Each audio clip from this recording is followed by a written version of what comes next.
Hello, and welcome to the Bethlehem Buzz. This is Tuesday, June 23rd. Have you read any good books lately? Any good summer reads? How about movies? Have you seen any good movies? Been binge watching any TV shows or run across any good articles or videos? This is the way that stories are told today. Movies and TV and other ways. But up until recent human history, stories were told orally. There would be storytellers that would share their stories verbally, and I love a good storyteller. And I enjoy hearing them. I enjoy telling stories. Well, Jesus was an excellent storyteller. That was his preferred method for teaching, was telling stories about everyday things, and in his stories to help people hopefully see themselves and to see God and God's will for them in his storytelling. We call them Jesus parables. So what's your favorite parable? Some might say, well, it's the parable of the Good Samaritan, which is really a shocking one if you read it closely, because in the minds of Jewish people, there was no such thing as a Good Samaritan. So it was surprising and shocking to his hearers that he would pick a Samaritan to be the protagonist in his story.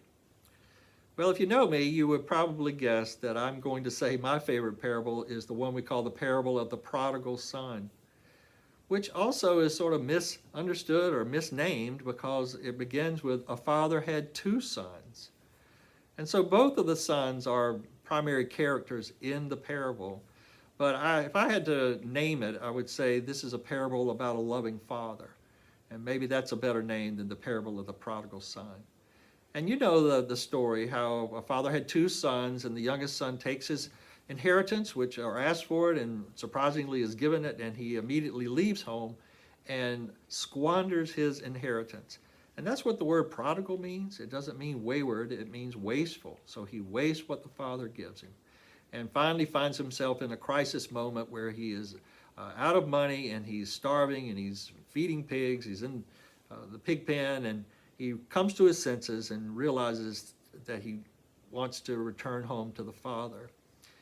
Now, the main character of the two sons, or one that is really why Jesus tells the parable, is about the older son.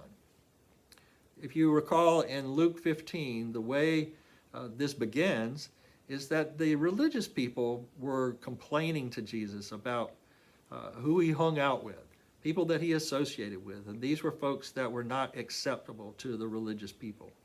So in the parable, it's the older son who represents the religious people.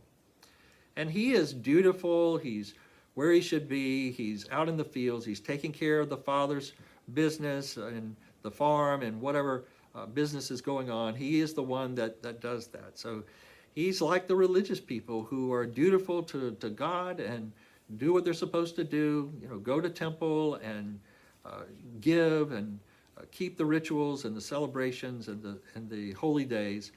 But what the older son is lacking, even though he does the right thing, is love. It's indicated in the fact that he doesn't love his brother, and he's resentful, he's jealous.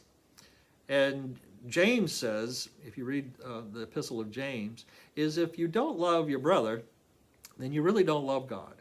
So what this older son is lacking is his love for his father and his love for his brother. And that, I think, says something to us and how we can see ourselves in this parable. Maybe you relate more to the younger son who squanders what he has, or maybe more to this older son who has squandered what he has in his relationship with the father. But the father loves them both, and he goes to both. He goes to this older son, and he begs him to come and to reconcile with his brother and to join the party, which is always a symbol of the kingdom of God. I love the fact that Jesus doesn't end this story. And maybe you've seen a movie where it just ends and you think, is that it? Or what happens? What's the end of the story? Well, Jesus doesn't end this story because he wants us to end it. Because it's really about us. Are we going to hang on to things of the past, or are we going to forgive and to let go of the resentment and claim the love that God has for us.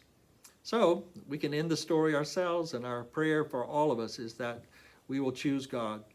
So I hope you have a blessed day, and I look forward to joining you again on Thursday for our Thursday edition of The Buzz. Have a good day.